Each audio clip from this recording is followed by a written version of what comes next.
பிரியமானவர்களே, இன்றைய காலை பொழுதிலும் கூட இது வானத்தின் வாசல் ஊழியத்தின் மூலம் உங்களை சந்திப்பதில் கர்த்தருக்குள் மிகுந்த சந்தோஷம் அடைகிறேன். அழுது கொண்டிருக்கிறீர்களா? என்னுடைய அழுகைக்கு பதில் வரவில்லையே. நான் தேவ சமூகத்தில் இருந்து கொடுக்கிறேன். அனுதினமும் தேவனுடைய பாதபடியில் அமர்ந்து கொண்டு என்னுடைய இருதயத்தில் இருக்கக்கூடிய வியாகுலங்களை தேவ சமூகத்தில் அழுகையாய் கண்ணீராய் ஊற்றி கொடுத்து கொண்டிருக்கிறேனே.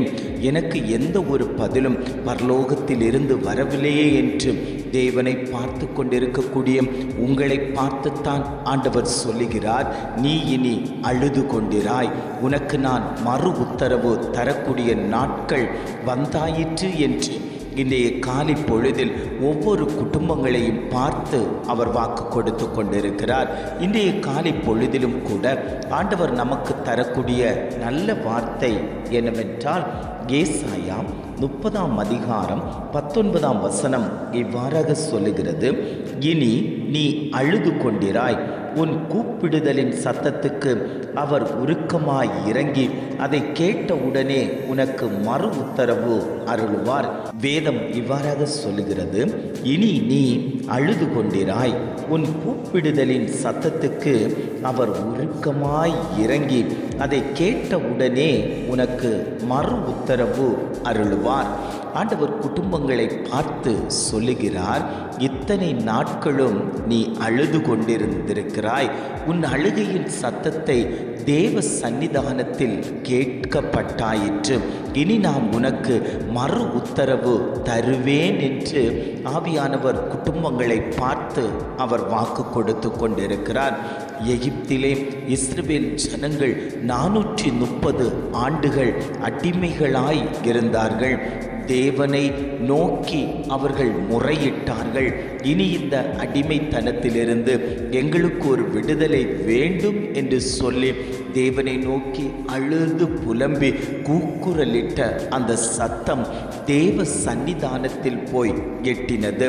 ஆண்டவர் அந்த சத்தத்துக்கு செவி கொடுத்து இஸ்ரவேல் ஜனங்களை எகிப்திலிருந்து பொன்னோடும் பொருளோடும் புறப்பட பண்ணினார். உங்களுடைய வாழ்க்கையும் அனுதினமும் கண்ணீரோடு கடந்து போய் கொண்டிருக்கலாம். ஆண்டவர் சொல்லுகிறார், உன் கண்ணீரை துடைக்கக்கூடிய ஒரு கரம் உன்னோடு உறவாடி கொண்டிருக்கிறது, உன்னோடு உலாவிக் கொண்டிருக்கிறது. உன்னை மகிமைப்படுத்துவதற்கு, உன் கண்ணீரை துடைப்பதற்கு, உன்னை உயர்த்தி வைப்பதற்கு அந்த கரம் உன்னோடு கூட இருந்து கொண்டிருக்கிறது. நீ அழுது விழித்தவைகளெல்லாம் தேவ சந்நிதானத்தில் வந்து எட்டியாயிற்று. நீ கண்ணீரோடு விதைத்தாய் அல்லவோ, இனி கம்பீரமான அறுவடையை ஆண்டவர் உனக்கு தரப்போகிறார். அநேகர் கடன் பாரத்தை குறித்து உன்னிடத்தில் அவமானமாய் பேசினார்கள் அல்லவோ, என்னிடத்திலிருந்து நீ வாங்கினாய் அல்லவோ, நான் கேட்கும்போது ஏன் தரவில்லை என்று சொல்லி அவமான பேச்சுகளால் நிந்தைகளால் உன்னை அவமானப்படுத்தி கொண்டிருக்கிறார்கள் அல்லவோ, அதை குறித்தே நீ அழுது கொண்டிருக்கிறாய் அல்லவோ, வியாதியை குறித்து அழுது கொண்டிருக்கிறாய் அல்லவோ, பிரச்சனைகளை குறித்து அழுது கொண்டிருக்கிறாய் அல்லவோ, பிள்ளைகளை குறித்து அழுது கொண்டிருக்கிறாய் அல்லவோ, உன் தொழிலை குறித்து அழுது கொண்டிருக்கிறாய் அல்லவோ, நில சம்பந்தமான காரியத்தில் வழக்குகள் போய் கொண்டிருக்கிறதே, அதில் ஒரு விடுதலை இல்லையே, என்னுடைய பணமெல்லாம் செலவழிந்து போய் கொண்டிருக்கிறதே என்று அழுது கொண்டிருக்கிறாய் அல்லவோ, உன்னுடைய புருஷனுக்காக அழுது கொண்டிருக்கிறாய் அல்லவோ, உன்னுடைய மனைவியின் மனமாற்றத்துக்காக அழுது கொண்டிருக்கிறாய் அல்லவோ, ஆண்டவர் சொல்லுகிறார், இனி நீ அழுவது இல்லை. இத்தனை நாட்களாய் அழுது வடித்த கண்ணீர் தேவ சந்நிதானத்தில் வந்து எட்டியாயிற்று. இனி நான் உன்னை அழ வைக்க மாட்டேன்.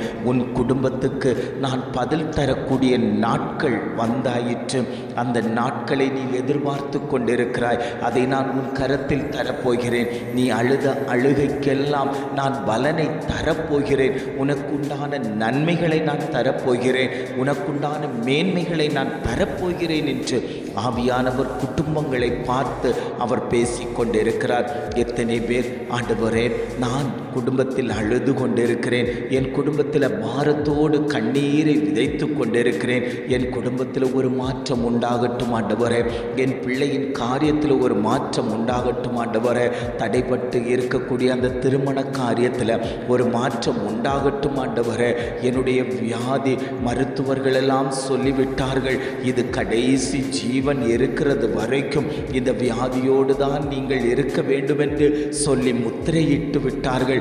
இதை கேட்கும் போதெல்லாம் என் உள்ளம் உடைக்கப்பட்டு அழுது கொண்டிருக்கக்கூடிய சகோதரியே, சகோதரனே, உன்னை பார்த்துத்தான் இந்த வார்த்தை வருகிறது. நீ இனி அழுவதில்லை, நீ இனி இதை குறித்து அழுவதில்லை. உன்னுடைய சத்தம் என் செவிகளில் கேட்கப்பட்டாயிற்று.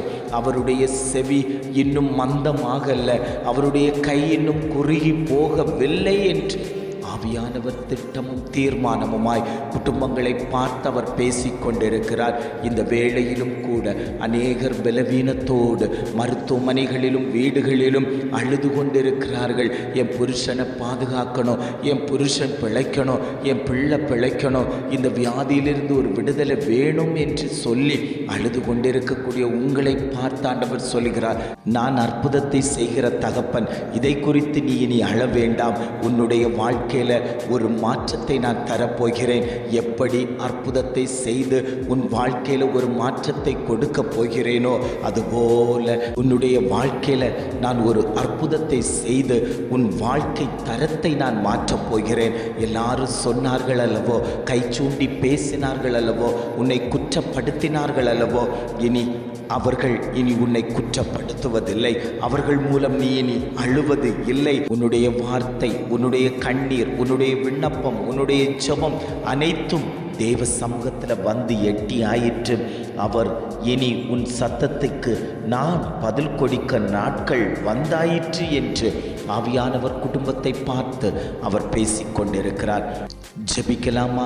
அன்பின் பரலோக பிதாவே, இந்த காலை பொழுதுக்காக நாங்கள் உம்மை துதிக்கிறோம், ஸ்தோத்தரிக்கிறோம். ஆண்டவரே, இந்த காலை பொழுதிலும் கூட ஆண்டவர் எங்களுக்கு தந்த நல்ல வார்த்தைகளுக்காக நாங்கள் உமக்கு நன்றி செலுத்துகிறோம். ஆண்டவரே, இனி நீ அழுது கொண்டிராய். உன் கூப்பிடுதலின் சத்தத்துக்கு அவர் உருக்கமாய் இறங்கி அதை கேட்ட உடனே உனக்கு மறு உத்தரவு அருளுவார் என்ற அழகான ஒரு வார்த்தை தந்தீங்க. ஆண்டவரே, நீங்கள் எங்கள் சத்தத்திற்கு செவி கொடுங்கப்பா, எங்கள் சத்தத்துக்கு உருக்கமாய் இறங்குங்க. ஆண்டவரே, எங்கள் சத்தத்துக்கு மறு உத்தரவு தாங்கப்பா.